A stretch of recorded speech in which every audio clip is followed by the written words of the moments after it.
Le silence de Nathalie Baye a toujours fasciné. À 77 ans, l'actrice, symbole d'élégance et de discrétion, a décidé de rompre ce mutisme soigneusement entretenu pendant plus de 40 ans. Ce n'est ni un geste de nostalgie ni une opération médiatique, mais un besoin vital de vérité. Elle parle enfin de Johnny Hallyday, de cet homme qu'elle a aimé avec une intensité presque dévorante, de ce père qu'il fut pour leur fille Laura, et de l'empreinte qu'il a laissée sur sa vie. Longtemps, Nathalie a préféré le silence au vacarme des plateaux télévisés. Mais le temps a passé, et le regard qu'elle porte aujourd'hui sur cette histoire est empreint de douceur et de lucidité. Je l'ai aimée jusqu'au bout, confie-t-elle, sans artifice, avec cette voix calme qui cache une émotion profonde. Ce simple aveu, prononcé sans pathos, résume une vie d'amour, de blessures et de résilience. Car derrière le mythe du rocker invincible, il y avait un homme fragile, en quête de reconnaissance et de stabilité. Et derrière la comédienne au visage de marbre, il y avait une femme blessée par la lumière excessive d'un amour impossible. Cette confession tardive bouleverse le public, car elle ne parle pas seulement d'un couple mythique, mais aussi d'une époque, d'une génération qui a vu Johnny devenir une légende nationale. Leurs routes se sont croisées à un moment précis, où le cinéma et la musique s'entremêlaient dans une effervescence artistique propre aux années 80. Nathalie, déjà respectée dans le 7e art, n'avait rien à prouver. Johnny, lui, cherchait à être aimé autrement que par des foules hurlantes. Ensemble, ils ont formé un duo inattendu, uni par une tendresse que ni le temps ni la mort n'ont pu effacer. Ce que Nathalie révèle aujourd'hui, c'est moins une histoire d'amour que l'histoire d'une transformation. Celle d'une femme qui a compris que parfois aimer signifie aussi savoir partir, se taire, attendre, puis des années plus tard pardonner. Tout commence en 1982 dans un studio de télévision où l'atmosphère est à la fois électrique et désorganisée. Nathalie Baye, déjà couronnée par un César, s'apprête à tourner un sketch pour une émission populaire. Professionnelle, ponctuelle, concentrée, elle se présente à l'heure, mais celui avec qui elle doit partager la scène, Johnny Hallyday, brille par son absence. 1 heure passe, puis 2, la colère monte. Comment ose-t-il? Il, pour elle, cette désinvolture est une forme de mépris. Lorsqu'un assistant se présente enfin pour répéter à la place du chanteur, Nathalie quitte presque les lieux, outrée. Mais quand Johnny finit par arriver, tout vacille. Ce n'est plus le chanteur arrogant que la presse dépeint. Il a ce regard à la fois fier et désarmé, un charme désordonné qui déstabilise. En un instant, l'agacement cède la place à une curiosité étrange. Elle sent qu'il y a derrière ce comportement un homme perdu, un adolescent, resté coincé quelque part entre le succès et la solitude. Le lendemain, une limousine l'attend devant chez elle, un geste inattendu, presque théâtral. Johnny veut s'excuser, mais surtout, il veut la revoir. C'est là que naît la première étincelle. Une rencontre entre deux êtres que tout oppose, elle la rigueur et l'intelligence tranquille, lui le feu et la démesure. L'une vient du cinéma d'auteur, l'autre des stades déchaînés. Pourtant, dès leurs premiers échanges, une complicité s'installe. Johnny, derrière ses lunettes noires, parle avec une sincérité désarmante. Il évoque son enfance, sa peur du vide, son besoin d'amour. Nathalie écoute, attentive, troublée. Ce n'est pas le monstre sacré qu'elle imaginait, mais un homme qui cherche désespérément à être compris. Leur relation ne commence pas par un coup de foudre, mais par une lente révélation. Elle découvre un être contradictoire, insaisissable, et cela la fascine. Ce contraste entre l'icône et l'humain devient la toile de fond d'une histoire que ni l'un ni l'autre n'avait prévue. Ce jour-là, dans ce studio télévisé banal, se scelle un destin que la France entière finira par contempler sans jamais en saisir toute la vérité. Loin des caméras et des micros, Nathalie découvre un Johnny totalement différent de la légende qu'on acclame dans les stades. Chez lui, dans l'intimité d'un appartement parisien baigné d'une lumière douce, il n'y a ni cri ni projecteur. Seulement un homme simple, un peu mélancolique, passionné de cinéma et curieux de tout. Il aime regarder des films, discuter jusqu'à tard dans la nuit de littérature ou de politique, s'ouvrir sur des sujets que personne n'imaginait l'intéresser. Nathalie, qui s'attendait à côtoyer une bête de scène, rencontre au contraire un être d'une sensibilité presque enfantine. Il doute sans cesse. Il se remet en question, cherche à plaire, à rassurer, à se rassurer. Derrière les tatouages et la voix rocailleuse se cache une peur immense, celle de ne pas être aimé pour ce qu'il est vraiment. Nathalie devient alors son ancre, son repère, dans un monde où tout va trop vite. Elle lui offre ce que peu avait su lui donner, de la stabilité, de l'écoute, une forme d'amour qui n'a rien à voir avec l'adoration du public. Leur complicité grandit dans cette dualité, sur scène, Johnny lectrice des foules entières, à la maison il recherche le silence, la tendresse, la normalité. Il cuisine parfois, rit souvent, et surprend Nathalie par sa douceur inattendue. Mais cette paix fragile reste menacée par la nature même de leur existence. Johnny vit pour la scène, pour cette adrénaline qu'aucune relation ne peut égaler. Il a besoin de ce chaos, tandis que Nathalie aspire à la sérénité, à la continuité. Pourtant, à cette époque, elle l'aime d'une manière absolue. Elle comprend qu'il ne sera jamais vraiment elle pas parce qu'il ne veut pas, mais parce qu'il ne peut pas. Il est fait de feu, et elle de terre. Ce paradoxe les lie autant qu'il les sépare. Dans leurs moments les plus tendres, elle voit briller dans ses yeux un homme fatigué de jouer un rôle. Et dans son sourire, elle croit lire la promesse muette d'un amour qu'aucune tempête n'effacera jamais. Le 15 novembre 1983, à l'hôpital américain de Neuilly, une petite fille vient bouleverser la vie de deux êtres que tout semblait condamner à l'instabilité. Laura. Ce prénom résonne comme un apaisement, une promesse de recommencement. Johnny, le rebelle indomptable, devient père une seconde fois et c'est une révélation. Il la tient dans ses bras, tremblant comme s'il craignait de la casser. Nathalie, épuisée mais sereine, observe cet homme qu'elle aime devenir un autre plus doux, plus attentif, presque timide. La naissance de Laura unit profondément le couple. Johnny s'émerveille de chaque sourire, de chaque geste. Il passe des heures à la regarder dormir, à imaginer son avenir, à lui parler de musique, de rêve, d'amour. Ses amis le disent transformé. Il veut être un père présent, un mari meilleur.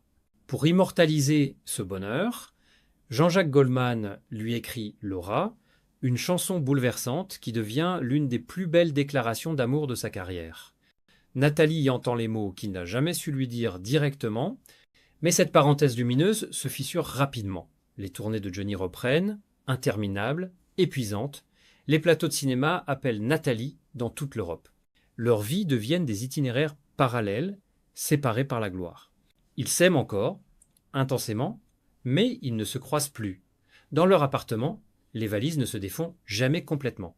Elles tournent, ils chantent, ils s'écrivent, s'appellent, se manquent sans parvenir à se retrouver vraiment. 1986 marque la fin d'une époque. Après 4 années d'amour et de lutte contre le temps, ils se séparent sans éclat, sans haine. Ce n'était pas le manque d'amour, c'était la vie, confiera plus tard Nathalie. Johnny, fidèle à son instinct, avoue à un proche « J'aime toujours Nathalie, mais je ne peux pas vivre avec une femme. » Ces mots résument tout. Elle comprend qu'il appartient à la route aux nuits blanches, à la scène qui réclame son âme chaque soir. Elle, en revanche, choisit le calme, la maternité, la continuité. Pourtant, même séparés, un fil invisible les relie. Car l'amour véritable, celui qui a traversé les excès, ne disparaît jamais vraiment. Il se transforme, se dépose dans les gestes du quotidien, dans les yeux d'une enfant, dans la mémoire d'une chanson. Les années passent, mais l'ombre de Johnny ne quitte jamais vraiment la vie de Nathalie. Après leur séparation, quelque chose d'inattendu se produit. Johnny loue un appartement à 200 mètres du sien. Il veut rester proche, pour Laura bien sûr, mais aussi sans l'avouer pour elle.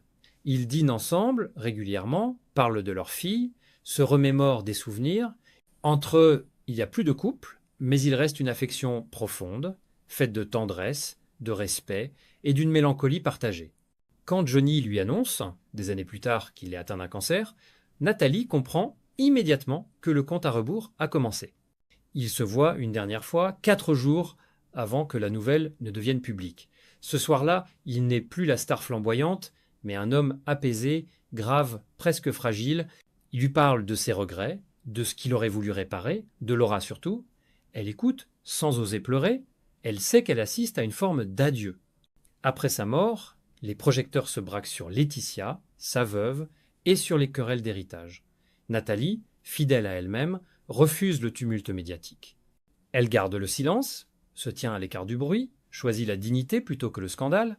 Pourtant, lorsque Laura est attaquée, critiquée, soupçonnée d'avidité, la mère sort de son silence. Dans une lettre publiée dans Le Figaro, elle écrit « Ma fille ne cherche pas l'argent, elle cherche la reconnaissance. Elle veut seulement que son père, même disparu, lui dise qu'elle compte. » Ces mots bouleversent la France. Derrière la froideur juridique du testament, Nathalie redonne un visage humain à la tragédie. Johnny avait tout légué à Laetitia et à leurs filles Jade et Joy, laissant David et Laura dans l'ombre. Le choc est immense. 3 années de procédures, de titres de presse, de blessures publiques s'ensuivent. Finalement, un accord est trouvé. Laura et David reçoivent une part symbolique, mais l'essentiel n'est plus là. Car ce que Nathalie retient de ces années, ce n'est pas la bataille, c'est la force du lien. Johnny a quitté la scène, mais il a laissé 2 enfants unis par le même amour, la même musique, la même peine. David veille sur Laura, comme un frère protecteur. Nathalie, émue, le dit souvent, leur complicité, c'est la plus belle part de Johnny. Quand elle parle de lui aujourd'hui, sa voix tremble encore. « Je l'ai aimé jusqu'au bout », confie-t-elle, les yeux embués. Et dans cette phrase, tout est dit. L'amour, le deuil, la fidélité silencieuse d'une femme qui n'a jamais cessé de croire qu'on peut aimer sans posséder et perdre sans cesser d'aimer. Le jour du verdict, la France entière retint son souffle.